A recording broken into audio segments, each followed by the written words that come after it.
مولایا صلی وسلم دائما ابدا۔ مجھے بتائیے، حکمت اور دانائی حضور سے بڑھ کر کون جانتا تھا؟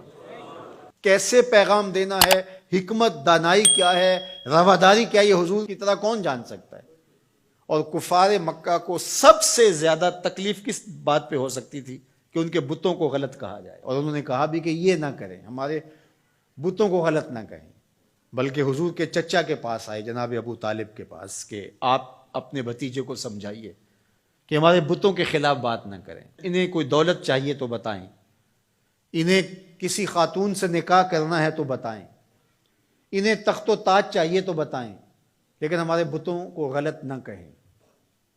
تو حضور کے چچا حضور کے پاس آ کر کے کفار کی یہ بات سنانے لگے، تو آقا کریم نے کیا کہا؟ یا امی لو وضع الشمس فی یمینی والقمر علی یساری، میرے چچا اگر یہ سورج کو میرے دائیں ہاتھ پہ رکھ دیں اور چاند کو میرے بائیں ہاتھ پہ رکھ دیں، اگرچہ ان کے لیے ممکن نہیں ہے، لیکن اگر یہ کر گزریں اور کونین کے خزانے میرے قدموں میں رکھ دیں، میں بتوں کو پھر بھی غلط کہتا رہوں گا، بتوں کو پھر بھی جھوٹا کہتا رہوں گا۔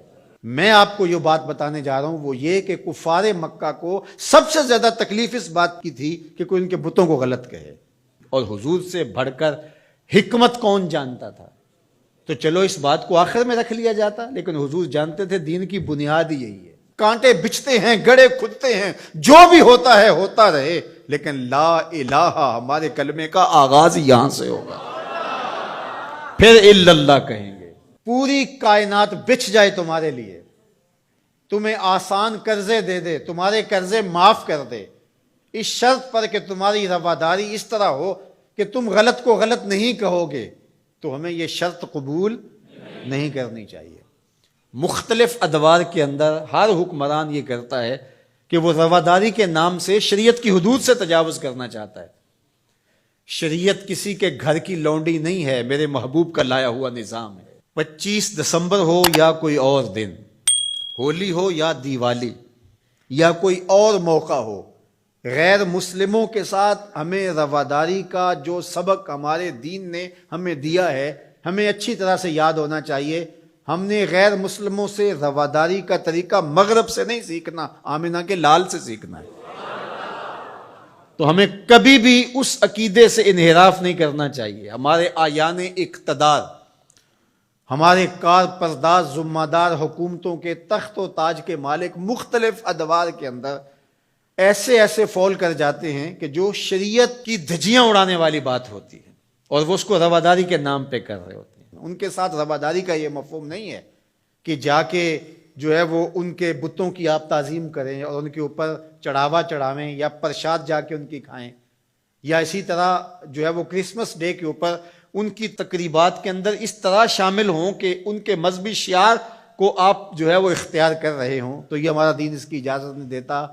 باقی وہ جو بات کہی گئی کہ تم ان کے جھوٹے خداؤں کو گالی نہ دو، وہ تمہارے سچے خداؤں کو گالی دیں گے، تو اس کا مفہوم یہ نہیں ہے کہ انہیں جھوٹا نہ کہو، انہیں غلط نہ کہو، بلکہ یہ ہے گالی نہ دو۔ سب و شتم سے روکا گیا ہے۔ گالی دینا شائستگی نہیں ہوتی، گالی دینا، سب و شتم کرنا، یہ تو آپ کا اپنا دہن بگڑے گا، آپ کی اپنی زبان خراب ہوگی، تو اس سے منع کر دیا گیا ہے۔ گالی نہ دو، تو اس کا مفہوم یہ نکال لیا گیا کہ ان کے بتوں کا احترام کرو، یہ مفہوم نہیں۔ تو یہ نہیں ہو سکتا۔ رواداری اپنی جگہ پر، رعایا ہے اگر غیر مسلم اسلامی ملک کے اندر، ان کے ساتھ حسن سلوک اپنی جگہ پر، اور وہ ہمارے اسلام نے ہمیں واضح کر دیا ہے، ان کے ایک ایک حق کو متعین کر دیا ہے۔ فقہا نے اس پر بہت کھلے دل سے بحث کی ہے، کوئی امر مخفی نہیں رکھا گیا، معاہد کے ساتھ، مستامن کے ساتھ، ذمی کے ساتھ ساری چیزیں بیان کر دی گئی، بلکہ جو معاہد کے ساتھ جو ہے وہ زیادتی کرتا ہے تو قیامت کے دن اس کا مقدمہ حضور لڑیں گے۔ یہ ہمارے دین نے ہمیں بیان فرمایا، زیادتی نہیں ہے، لیکن اس کا یہ مطلب نہیں ہے کہ جو ہے وہ ان کے عقائد کو اختیار کر لیا جائے، یا ان کے بتوں کے اوپر جا کے چڑھاوے چڑھائے جائیں، ان کے مندروں کے اندر جا کر کے جو ہے وہ اس طرح کی بات کی جائے کہ جو ہمارے شریعت اور ہمارے دین کے تقاضوں کے خلاف ہے۔ تو ہمارے دین کا آغاز نفی سے ہوتا ہے، لا الہ، اس کے بعد ہے الا اللہ، تو اللہ کے علاوہ کوئی معبود نہیں ہے، اللہ ہی معبود حقیقی ہے، وہی معبود برحق ہے۔ ہماری پیشانیاں صرف اس کے حضور جھکیں گی، اس کے علاوہ ہماری پیشانی کسی کے آگے سجدہ ریز نہیں ہوگی۔